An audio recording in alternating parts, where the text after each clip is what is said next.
Our lecture today is what? We're going to talk about Buddhism and happiness. It is only the Lotus Sutra that deals with the 3,000 worlds in a momentary state of existence. In a momentary state of existence, this is inclusive of the past, the present, and the future. So in order for us to have a true sense of happiness, or a true understanding of happiness, then we explain it from the standpoint of the Lotus Sutra. See, from the standpoint of Buddhism, see, when we talk about happiness, Buddhism actually makes happiness really about the halfway point. In other words, happiness is not the greatest achievement. Like in Buddhism, heaven is really not the greatest achievement of a Buddha. We do not necessarily, happiness is not our greatest goal. Now, let me explain what we mean by that. That happiness is not the greatest goal. The greatest goal for us is really not to go to heaven. But the greatest goal of a Buddhist is to cultivate one's Buddha nature. What does that mean? We live on this earth. Now, every day that we live on this earth, we can talk about heaven, and some of us know about hell because some of us catch hell every day. But how do we cultivate a life condition? A life condition that teaches us to be happy. In Buddhism, we have the 3,000 worlds in a momentary state of existence, and the 3,000 worlds or momentary state of existence is now. Is that finding happiness now. Happiness is a condition in life that exists not somewhere to where you got to go to heaven, not somewhere that you got to go that you have to die.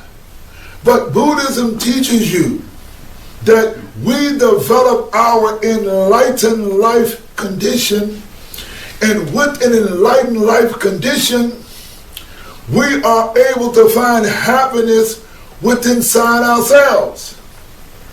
Let's talk more about happiness. Every day, a child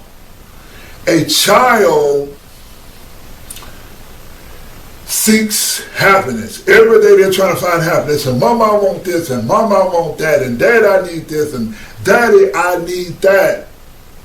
Now, for a child, they seek happiness. But as a parent, you understand that things don't always go your way. That you teach a child that sometimes it takes planning. Sometimes you have to put yourself aside or defer the temporary state of happiness in order to achieve a long-term goal. See, the Lotus Sutra says there is no true happiness. See, a true happiness encompasses the past, the present, and the future. There are many people in many societies that their whole idea is happiness. Now, what is it that makes the Buddhist teaching different? What is it about Buddhism that's different? If Christianity and Buddhism, Judaism, and all other teachings are inclusive of Buddhism, or they're not non-Buddhist teachings, what is the difference? See, it is the Lotus Sutra that teaches the idea of the 10 worlds. And of the 10 worlds, the highest life condition that you strive for is enlightenment, or what we call Buddhahood. Now, what is Buddhahood? And how do we compare Buddhahood to happiness? See, a lot of people, their greatest goal in life is to be happy.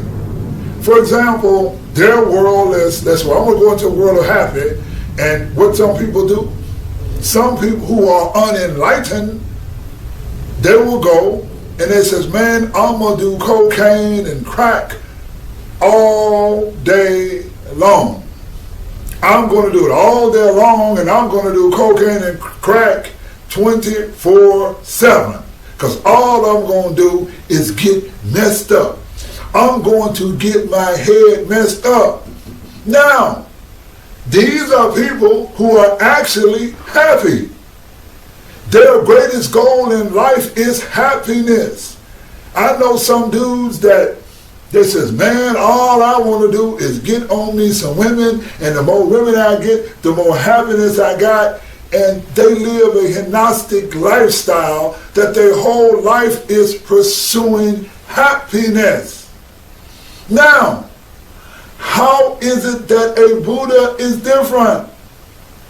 See, the difference between a Buddha or Buddhist or what the Buddhist teachings, it teach you how to bring out your inherent Buddha nature or your inherent enlightened nature. What is your enlightened nature? Your enlightened nature is Buddhahood.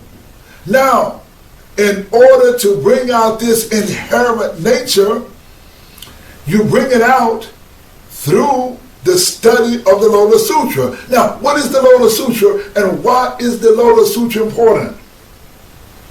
See, the Lotus Sutra is important because the Lotus Sutra is the mind of the Buddha. And the mind of the Buddha, or the mind of a human, or the spirit of a Buddha, is expressed in the voice. We learn the spirit because our spirit comes out. It has to manifest itself in a physical entity. So when you chant Nam Mu Yo Horin Gekyo, that is the sound, or that is the spirit of the Buddha. And when you chant the spirit of the Buddha, then you are changing the environment. What is the purpose of the Proud Black Buddhist Association? Like, we are Proud Black Buddhists. What does that mean? It means that we have dedicated ourselves to teach a Buddhism that is inclusive of our culture and of our history. We understand that in order to be able to attract those within the community who have no access to the Buddhist teachings, then we have created what is called a cultural pathway that brings those youth into the Buddhist teachings. Because what is it that our youth need? What is it that our society needs? Our society needs a level of enlightenment. What is the difference? The difference is that we want to become an enlightened society, and the Lotus Sutra is a teachings, not necessarily about happiness, but it is a teachings that deals with becoming an enlightened or an evolved society. Because in the Buddhist religion of the world of enlightenment, of the world of Buddhahood, of the world of Bodhisattva, these are worlds of which are life conditions where you dedicate yourself to evolving to being a higher human being. For example, those of you who maybe watch Star Trek, I mean, I am a Trekkie down to the bone. I am a Trekkie. Now, these people understand that in order for us to become a better society, then we must evolve. Star Trek is a movie. It's really Buddhism because Star Trek teaches about us evolving as human beings. See, we must evolve. Now, in the Buddhist teachings, there's what? Happiness, which in Buddhism, there's what is called the 10 worlds. The 10 worlds, the lowest world is hell, the second is hunger, the third is called animality, the fourth is anger, the fifth is humanity, and the sixth world is heaven, or is happiness. But Buddhism teaches there's a greater world than even happiness, and that is the world of learning. Because this is a higher world when you put your sights in terms of learning and becoming an enlightened person. And there's an eighth world which is called self-realization. And there's a ninth world that we call bodhisattva. And this is kind of like the idea of being Christ-like or being good to help other people. These are conditions. But the highest condition of total, absolute, indestructible happiness, and this is the world of Buddhahood. And the world of Buddhahood is a world that's inherently within every human being. But you tap the world of Buddhahood by tapping into an environment of the Buddha. Now, what is the environment of the Buddha? The environment of the Buddha is the Lotus Sutra. Now, what is the title of the Lotus Sutra? The title of the Lotus Sutra is called Myoho Renge Kyo. But it was Nichiren who added the word Namu, Namas, which means devotion. So when you devote yourself to the mystic law of cause and effect teachings, that means that you have committed yourself to become a human being who is evolving. For example, I hear some people says, I'm going to go to church and I'm going to get happy. And it's good. And many people go to church to get happy. Now, how does this Buddhism differ from that? What the Buddhist teachings teach you is that you practice Buddhism to tap your enlightened nature. Now, what does that mean? Tapping an enlightened nature means that you have committed yourself to evolving. Dr. Martin Luther King evolved. In fact, let me tell you a story. And Dr. King died right here in Memphis, Tennessee in 1968. And I remember so clearly, many African Americans said, why is he coming here causing so much trouble in the life of Dr. Martin Luther King? I remember so clearly that people wasn't all in love with Dr. Martin Luther King.